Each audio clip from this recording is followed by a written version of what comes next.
Hari tu aku review dia punya tempat rebus telur setelah masakan. Hari ni aku nak review dia punya blender guys. Brand dia yang sama daripada Simo Okay, kita akan unboxing, kita akan tengok Yang aku ambil ni color merah guys. Ni body dia lah. Sistem dia menggunakan push button dia punya switch. Lepas tu dia menggunakan soket 2 pin. Untuk kapasiti yang kecil kan, tak perlu lah pakai yang besar-besar. Just gunakan blender yang macam ni Untuk nak blender cabai-cabai kecil kan, nak buat sambal belacan ke, nak blender kacang ke, sizing yang macam ni memang sangat sesuai lah.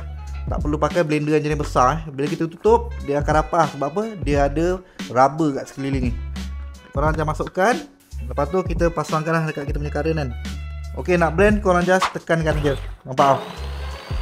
Lepas dia akan terbenti lah. Memang terbaik guys. Yang penting sekali harga dia memang murah guys. At least dekat rumah tu kena ada satu lah kan. Takkan nak pakai blender yang besar kan. Blender yang kecil ni pun mesti kena ada. Harga murah, boleh tekan link kat bawah.